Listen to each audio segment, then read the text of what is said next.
Nakikonekta ako dito sa ano, sa Walmart. Werto. Meron lang sana ako guys ano eh. Kaya sinasabi ko sa inyo, kung may malapit na hotel lang dito sa lugar na to na hindi na ako lalayo ng mga 20 miles, mag-check in na sana ako eh. Kasi alam mo sa totoo lang, lobat na tong truck ko talaga. Kasi ilang araw na akong hindi tumakbo, alam nyo naman di ba? Mula Friday, Saturday, Sunday ngayon, hindi sapat yung idling. Talagang kailangan ko talaga sanang mag-check in na. Kasi siyempre wala rin sa yung idling eh. Mauubos lang yung crudo mo. Mainit na agad, mainit na agad oh. Oh, init. Kuryente na papatakbo.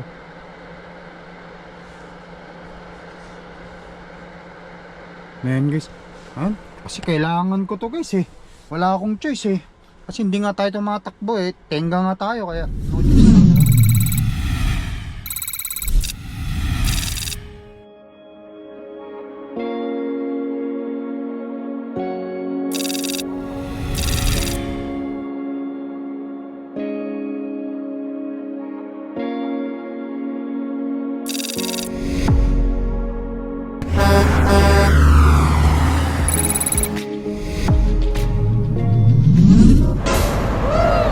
Makisaksak tayo guys dito sa parkingan ng Walmart. Yan, saksak ko doon sa saksakan. Dito guys natin isaksak ko. Masaksakan dito. Yes! Okay. All guys yan, magandang araw sa inyong lahat. Magandang umaga, nagbabalik ang Lakay Trucker. Ay, bumili ako ng heater ko guys oh. Bank heater. Wow! Or I mean indoor heater. Dito sa Walmart, andito pa rin tayo sa Walmart no. As you guys can see, sa previous video vlog natin, tumambay tayo rito Friday, Saturday, ngayon Linggo, 3 araw na hindi na tumakbo ang truck ko. Wala na, hindi na talaga gagana yung bank heater ko, yung battery ko. Ay sobrang lamig, kaya hindi na natin kaya. Kaya nag-search ako, bumili ako nito 360 surround heat. May gisana kung tumatakbo tayo everyday, may charge yung battery natin. Gawa nga na siyempre tumatakbo. Ito hindi ako tumatakbo kaya hindi nag-charge. Yung idle hindi sapat. Kaya sabi ko sa sarili ko, hindi po pwede ito. So ang presyo nito is 40.90 USD. Nakita natin. Nakita sana natin. Yan. Nakita nyo naman guys, di ba? Ayan, nakiplug ako dito sa Walmart ng kuryente from dun sa kanilang outlet, yung plugan ng mga customer mula dito. Para sa ganun magkaroon ako ng kuryente dito sa bank. Kaya kita nyo, ito mangyari dito. Meron siyang ABS. Sabi niya outside yan. Yan, status okay. Linagyan ko lang ng tip na ganyan kasi nakakasilaw minsan. Okay, so i-unbox natin ito. Subukan ko nga. Meron na tayong source of power. Subukan natin kung gagana, kasi kung hindi gagana, babalik ko rin. Ayusin ko lang ang pagkakaano para sa ganun eh. Lamig. Minus 25 ngayon dito eh. Siyempre hindi na tayo tumakbo eh. Yung idle hindi sapat eh. Kailangan natin ito. Alright guys, nakita natin. Ito yung kanyang manual, owner's manual niya. Alisin ito mga ito. Kasi magagamit. Malay mo, balik natin kung hindi magana. Sa totoo lang, kapag dito ka sa Canada, you're going to do everything para lang mag-stay warm ka. Bastos ka talaga, bumili ka nito. Wala, hindi na tayo nakakatakbo eh, kaya ganun ang nangyari. Ayan guys. So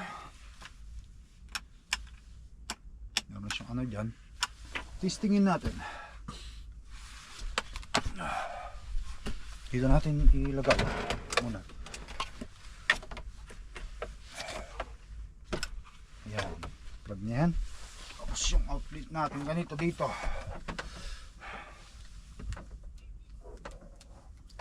Ayan. Lahat ng mga bagay na ano. Ayan.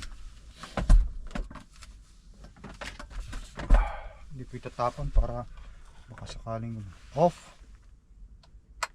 On, naka-on na. Wow, bilis uminit oh. Ayan oh. Meron siyang ano, adjustan.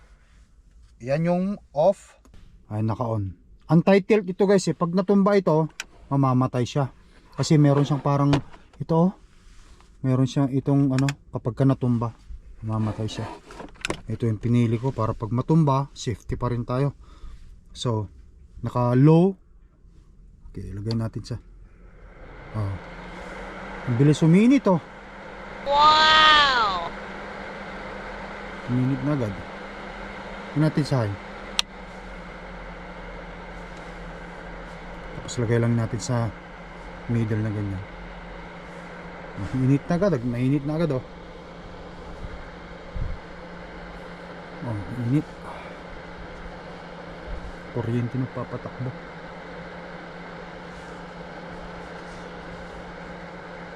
Ngayon guys, kasi kailangan ko to guys eh. Wala akong choice eh. Kasi hindi nga tayo tumatakbo eh. Tenga nga tayo, kaya no choice talaga tayo. Kaya kailangan pagka ano, nakasarado lang ito para makulog lang yung ano, yung init. Ilinggo ngayon hanggang bukas pa. Bukas pa yung ano ko eh. Dahil nga siyempre ang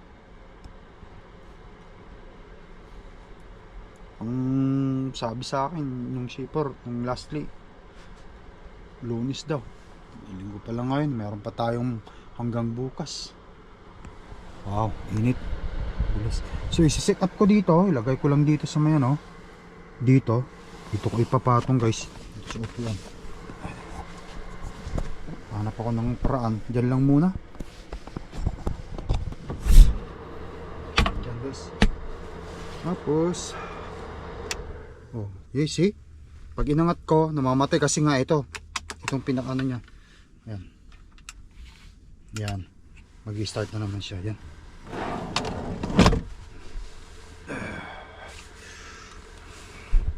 Para hindi mahila. Mainit ah. Ganda, huwag nating i-pull. Tama lang yung ganyan.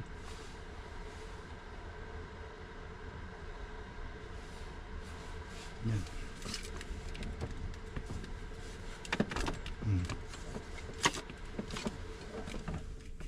Ayusin natin maigi para sa ganun eh. Hindi natin matabig, hindi natin masipa. Ayan. Ayan. Pag natumba siya, mamamatay siya nga. Gawa nga ng meron nga siyang ano guys, meron nga siyang untitled. Kumbaga sa ano pag natumba nga.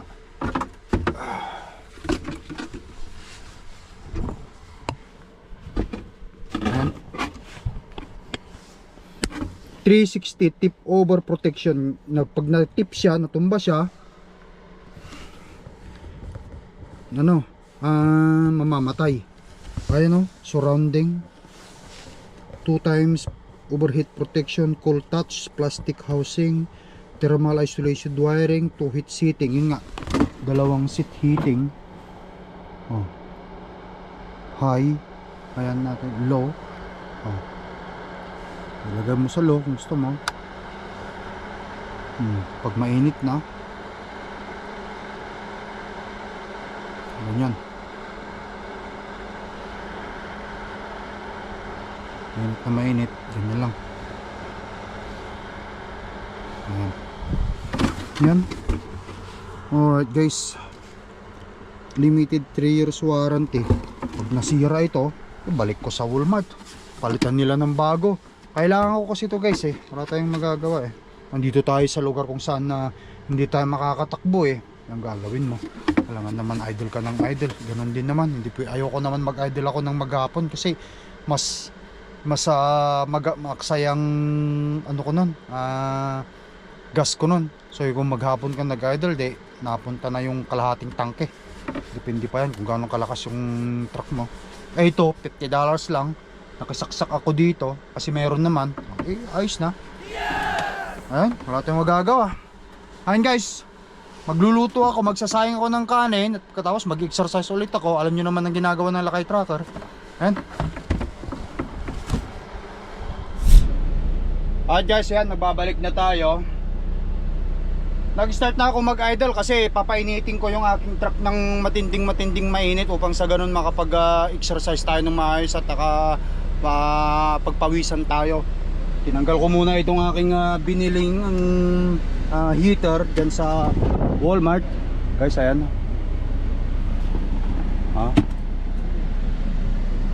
Ayan, at saka sinit up ko na yung aking workout place.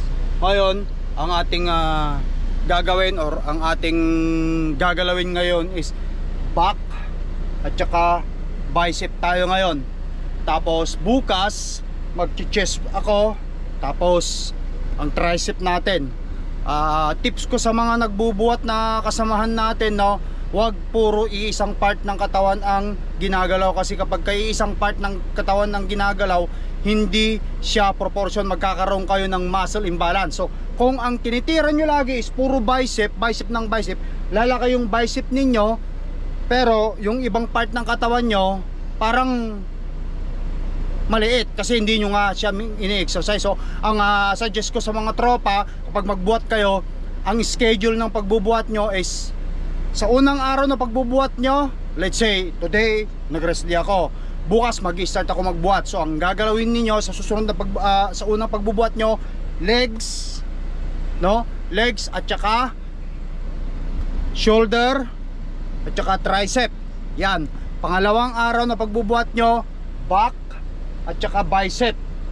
Pangatlong araw na pagbubuhat nyo, chest at saka kung magbuhat kayo, hindi dapat iisang parte kasi kung isang parte ang ginagalaw ninyo, ang mangyayari sa katawan nyo, magkaroon kayo ng muscle imbalance. So hindi maganda yon. Ang mangyayari niyan, parang nag-injection lang kayo ng tinatawag na synthetic yung mga gamot para lang lumaki yung muscle nyo, pero hindi naman maganda yon. Kaya kailangan pag nagbuhat kayo, upang sa ganon magkaroon kayo ng muscle hypertrophy na sinasabi nila, is dapat galawin nyo lahat ang parte ng katawan ninyo. Yon. Basta everyday, habang nagbubuhat kayo, at least kaya paano mayroon kayong curl sa tiyan, yung abs natin, kahit paano bangon higa ng tagdo 12 na 4 na beses araw-araw, okay na yon para sa abs. Yan, hanggang sa matunaw, tapos danin mo na lang yan sa pagkain. Iwas muna tayo sa matatamis kasi nagkakaedad na tayo. Yun lang aking may papayo sa ating mga tropa, sa mga sumusunod sa yapak ng Lakay Tracker na nagbubuhat din. Ganun lang ang diskarte. Huwag iisang parte ng katawan ng ginagalaw kasi hindi maganda. Anyway guys, ipapatuloy ko lang to. Balikan ko kayo mamaya.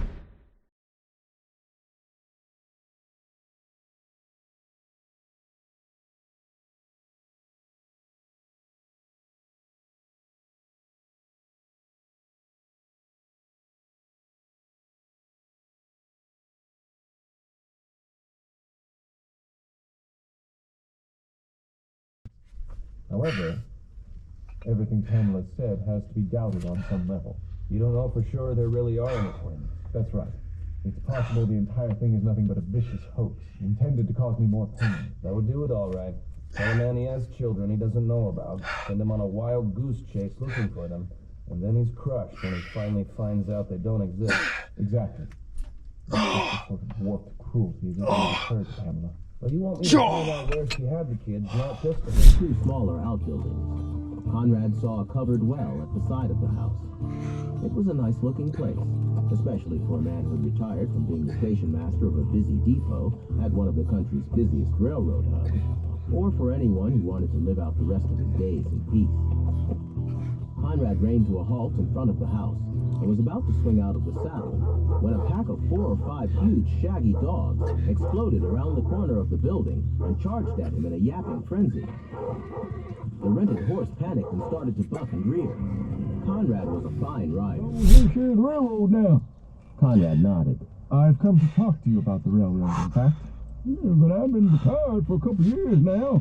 I don't have anything to do with it anymore. What I want to talk to you about happened 3 years ago, while you were still the station master. All right. Well, why don't we go inside and get out of this hot sun? That'll be fine. Thanks. Now, Sarah Beth, fix us some lemonade. The furnishings in the house were old and shabby, but the place was clean, almost spotlessly so. Potter and his granddaughter, she was too young to be his daughter, might be a little down on their luck, judging by Sarah Beth's talk about the bank, but they weren't allowing that to make them give up. Potter made Oh, yes, yan. Balik tayo. Check muna natin ang truck bago natin paanda rin kasi naka-stop siya ng mga 2 oras ngayon para sigurado na tayo bukas. Kapag katuloy na tayo bukas, inspeksyonin ko na ngayon upang sa ganun wala na tayo maging problema. I-check natin ang mga langis niya extra.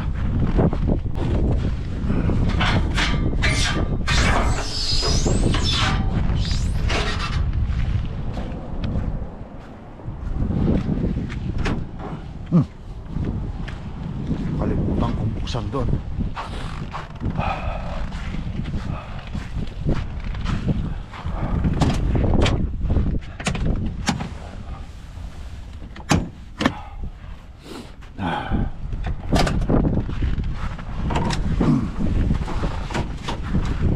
Alright, okay. So, bago natin i-start, may grasa pa siya. Nasa ilalim. Oh, kasi nga, di ba, pinagrasahan natin, puno yung grasa niya. Oh, good, that's good. At least kahit pa paano, marami. Okay. So, inspeksyonin natin ang langis. Cortapia. Make sure. Okay pa. Ayan na, madami pa. Tsaka malinaw. Kapapa-change oil natin to bago tayo, di ba, nagpa-change oil at tsaka lubang grease tayo. Ayan, yan ang mga importante sa truck natin na tinitignan lagi. Okay. So far,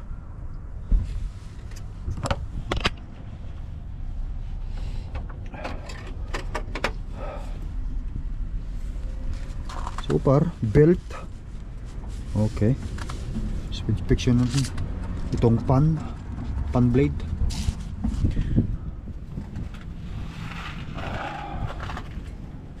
Itong ating sure natin walang naglilik. Okay. Alright.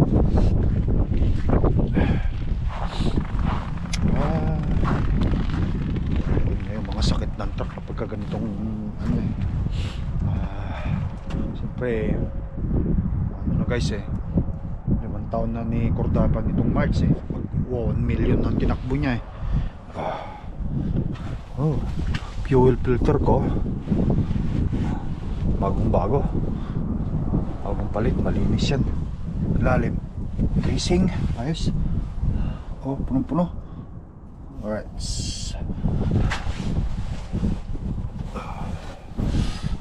wala naman naglilig sa ilalim, malinis. Okay, ito yung pinalitan nila noon sa bulbo. Yan. So pero wala akong nakikita naglilig sa yan, sa truck natin. Belt, pan. Okay, so nasa max level pa siya. Yan. Super. Hindi maganda sa unit. Alright guys.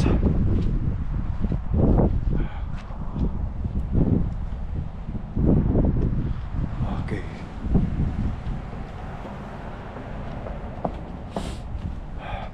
Grabe lamig pa rin guys. Today is Sunday guys Linggo ngayon.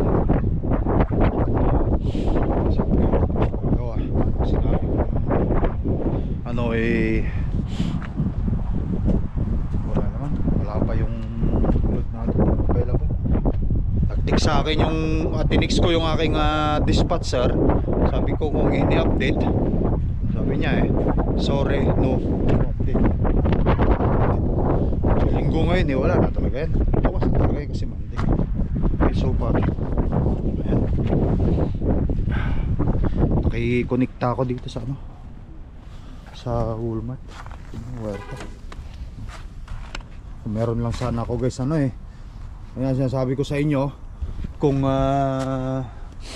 may malapit na hotel lang dito sa lugar na to na hindi na ako lalayo ng mga 20 miles, mag-check in na sana ako kasi alam mo sa totoo lang lobat na tong truck ko talaga kasi ilang araw na akong hindi tumakbo, alam nyo naman di ba, mula Friday, Saturday, Sunday ngayon hindi sapat yung idling, talagang kailangan ko talaga sanang mag-check in na kasi siyempre wala rin sa yung idling mauubos lang yung crudo mo. Mas may pang yung mag-check in ka na lang at least kahit paano marami ka pang crudo. But anyway, wala tayong magagawa. Malayo naman kasi dito yung yung yan, malayo dito guys yung mga hotel. 20 miles pa ako mula rito, lalayo pa ako. Tsatsaga ko na lang ito. Total naman, nilinggo na ngayon. Mamaya matutulog na. Lunes bukas. Anyway guys, tara. Sarado natin to.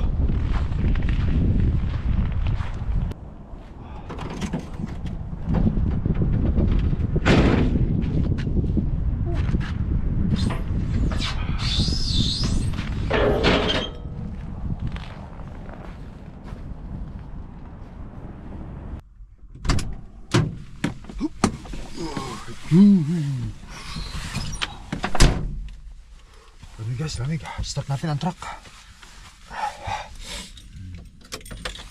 Mamaya hindi na umi-start Kailangan nating i-idle ang truck Kumbaga kahit naka-plug yan guys, kapag hindi mo pinapa-start, baka mamaya na sobrang lamigan na yung natin, yung ating truck. Yung kumbaga sa yung makina ba. Kailangan nating start dito.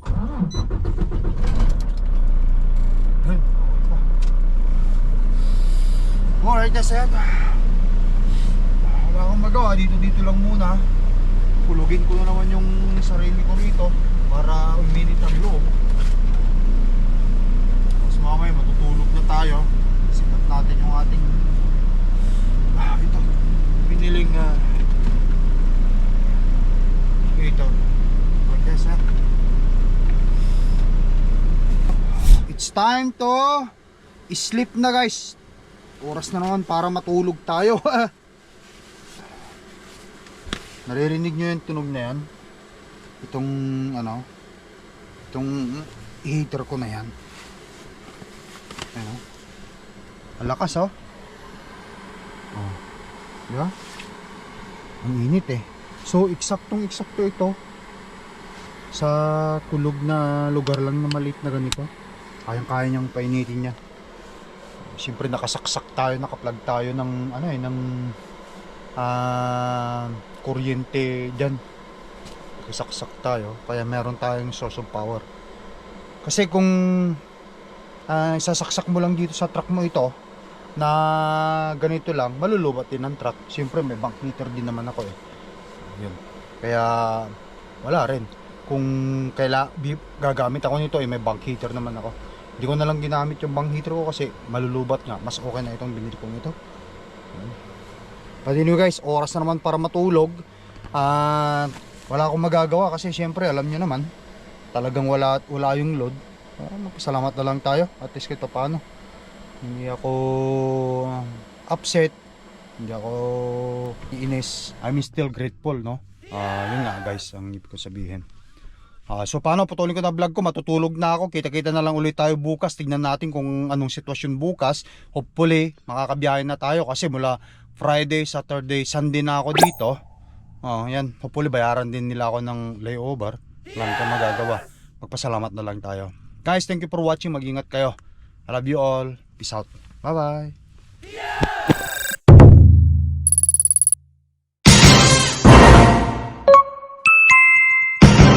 Lakai Tracker.